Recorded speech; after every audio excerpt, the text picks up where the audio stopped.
बार की बात है, गांव में एक गरीब किसान रहता था जिसका नाम रामू था। रामू के पास एक ईमानदार और मेहनती गधा था जिसका नाम वह शेरू रखे हुए था।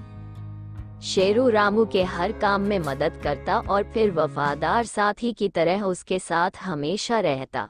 एक दिन जब रामू रात के समय में अपने खेत में देर तक काम कर रहा था, तभी शेरू चरते चरते बहुत दूर चला जाता है और उसको वहां पर एक पेड़ के नीचे कुछ परियां मस्ती करती हुई नजर आती है। शेरू परियों का बहुत मनोरंजन करता है, जिससे परियां खुश होकर शेरू को जादुई शक्ति उपहार के रूप में देने का फैसला करती है। जादुई परियां शेरू को बोलने की शक्ति देती है, जिससे वह इंसानों की तरह बोलने लगता है। जब वह वापस रामू के पास जाता है और उसको इंसानों की आवाज में बुलाता है, तो पहले तो रामू इधर उधर देखता है और फिर उसको लगता है कि यहाँ पर कोई जादू टोना कर रहा है, तो जल्दी से घर की ओर भागने लगता है। साथ में वह शेरू को भी ले जाता है। रास्ते में चलते चलते जब वह गौर करता है कि शेरू ही उससे बात कर रहा है, तब वह दंग रह जाता है और अपना आपा खो देता है। फिर बहुत देर बाद जब रामू शांत होता है, तब शेरू बताता है कि उसे आवाज कैसे मिली।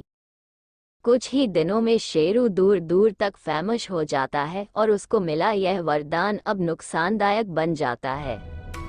लोग दूर दूर से गधे देखने आते और उससे बात करते। रामू और शेरू की प्रसिद्ध देखकर आसपास के लोग चलने लगे और कुछ तो शेरू को रात में चुराने की भी कोशिश करने लगे। बहुत दिन तक रामू शेरू की देखभाल करने की कोशिश करता है, पर वह ये समझ गया था कि शेरू अब इतना फेमस हो गया है कि वह चाहकर भी उसकी देखभाल नहीं कर सकता।